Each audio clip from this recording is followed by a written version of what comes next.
नमस्कार दोस्तों। आज के हमारे इस विशेष विश्लेषण में हम एक ऐसी दिलचस्प और थोड़ी रहस्यमयी तकनीक को डीकोड करने जा रहे हैं जो ये दावा करती है कि ये आपकी हर रुकावट को दूर कर सकती है और आपकी सबसे गहरी इच्छाओं को सच में बदल सकती है। ये सिर्फ कोई रैंडम विचार नहीं है, बल्कि एक पूरी स्टेप बाय स्टेप प्रक्रिया है जिसने काफी लोगों का ध्यान अपनी ओर खींचा है। तो चलिए बिना किसी देरी के सीधे इस 1111 मैनिफेस्टेशन ब्लूप्रिंट की गहराई में उतरते हैं और समझते हैं कि ये पूरा सिस्टम आखिर काम कैसे करता है। तो आपके मन में सबसे पहला सवाल यही आ रहा होगा कि आखिर ये 11-11 मैनिफेस्टेशन रहस्य है क्या भला। सोर्स मटेरियल के मुताबिक ये उन लोगों के लिए एक बहुत ही स्पेसिफिक चरण दर चरण उपाय हैं जो अपनी जिंदगी में फंसा हुआ महसूस कर रहे हैं। ऐसा लगता है ना, कभी कभी हमें बस एक चमत्कार या ईश्वरीय हस्तक्षेप की जरूरत होती है। बस ये उसी सटीक विधि के रूप में पेश किया गया है जिसके लिए दावा है कि अगर इसका सही तरीके से पालन किया जाए तो ये असंभव को भी संभव बना सकती है। चलिए इस प्रक्रिया को समझने के लिए सबसे पहले इसके पहले हिस्से को देखते हैं, the promise and the prerequisite, यानी अनुष्ठान शुरू करने से पहले की शर्त। देखिए, इस पूरी प्रक्रिया की नींव एक ही चीज पर मजबूती से टिकी है और वो है आपका बिलीफ सिस्टम, यानी पूर्ण विश्वास। ये बिल्कुल स्पष्ट कर दिया गया है कि बिना किसी संदेह 100% विश्वास और एक शांत दिमाग का होना अनिवार्य है। अगर मन में थोड़े भी नकारात्मक विचार हैं या इस प्रोसेस पर रत्ती भर भी शक है तो बताया गया है कि ये अनुष्ठान कोई परिणाम नहीं देगा। और वैसे भी मनोवैज्ञानिक तौर पर सोचें तो बिना एकाग्रता और भरोसे के किसी भी लक्ष्य को पाना मुश्किल ही होता है ना?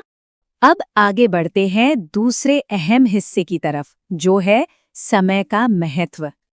अब यहाँ जो बात सबसे ज्यादा ध्यान खींचती है वो है इस नंबर का बार बार आना, नंबर 11। ये कोई इत्तेफाक नहीं है, बल्कि एक बहुत ही सख्त नियम है। ये एक अकेला अंक समय को, दोहराव की संख्या को, सेकंड्स को और यहाँ तक कि अभ्यास के दिनों को भी पूरी तरह से तय करता है। अक्सर इस तरह के कड़े नियम इसलिए बनाए जाते हैं ताकि आपका फोकस बिल्कुल लेजर की तरह शार्प रहे और ध्यान इधर उधर ना भटके।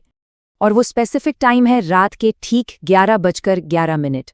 सोर्स का दावा है कि रात 11:11 पर एक ऐसी चमत्कारी विंडो होती है, एक ऐसा समय जब ब्रह्मांड के सारे दरवाजे मानो खुले होते हैं। ऐसा माना गया है कि इस विशेष क्षण में आप जो भी ब्रह्मांड या ईश्वर से मांगते हैं वो सीधे उन तक पहुंचता है और बहुत आसानी से स्वीकार कर लिया जाता है। तो इस सटीक समय पर करना क्या है, चलिए देखते हैं हमारे तीसरे पड़ाव को, 11-11 का लेखन अनुष्ठान। यहाँ पर जो निर्देश हैं वो एकदम क्लियर और सख्त हैं। सबसे पहले आपको एक बिल्कुल सादा सफेद कागज लेना है। दूसरा, काले रंग के पेन या स्याही का इस्तेमाल भूलकर भी नहीं करना है। और तीसरी सबसे जरूरी बात, आपका पूरा फोकस सिर्फ और सिर्फ एक ही इच्छा पर होना चाहिए। एक साथ कई सारी डिमांड्स नहीं रखनी है, मतलब अपनी सारी एनर्जी को एक ही जगह केंद्रित करना है ताकि आपका इरादा पूरी तरह से मजबूत हो सके।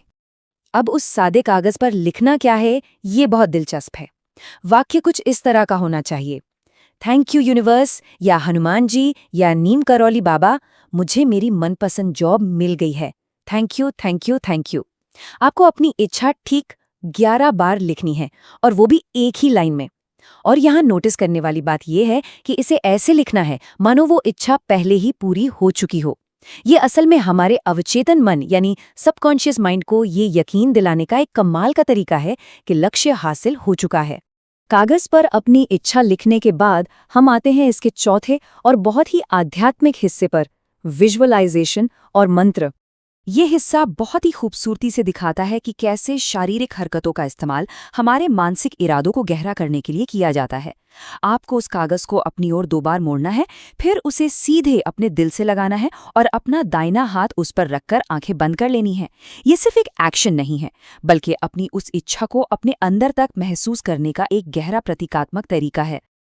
आंखें बंद करने के बाद आपको ठीक 11 सेकंड तक अपनी इच्छा के पूरी होने की बिल्कुल स्पष्ट और जीवंत कल्पना करनी है।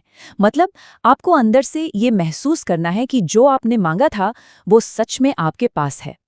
ये 11 सेकंड की पाबंदी ये पक्का करती है कि आपका पूरा फोकस बिना किसी भटकाव के उसी एक भावना पर टिका रहे।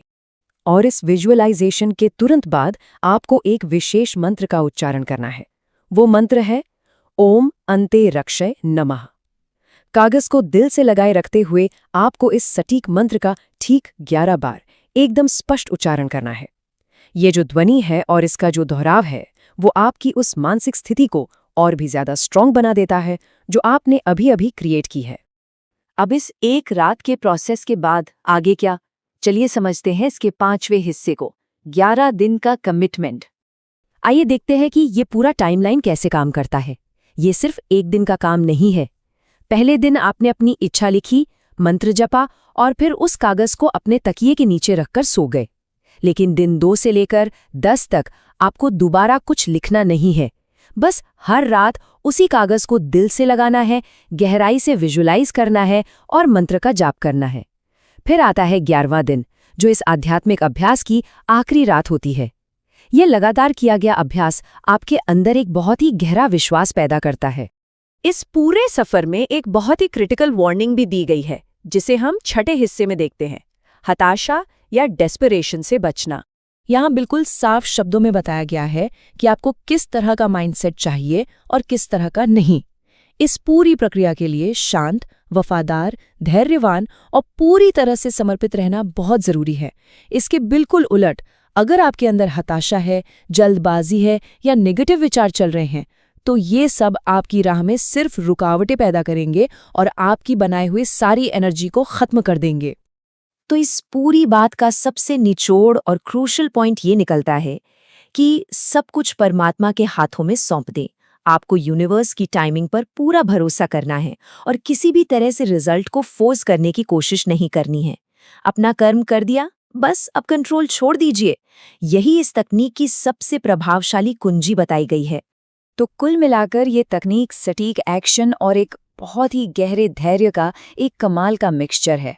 अब यहाँ एक बड़ा ही विचारणीय सवाल उठता है, क्या सच में हमारे मजबूत इरादे, हमारा धैर्य और ब्रह्मांड की ऊर्जा एक साथ मिलकर हमारी वास्तविकता को आकार देते हैं? खैर, चाहे आप इसे सच माने या सिर्फ अपने फोकस को बढ़ाने का एक शानदार तरीका, ये निश्चित रूप से विश्वास की ताकत को देखने का एक बहुत ही दिलचस्प नजरिया है। इसी सवाल के साथ हम आज का अपना ये विश्लेषण यहीं समाप्त करते हैं। सीखते रहिए और हमेशा जिज्ञासु बने रहिए।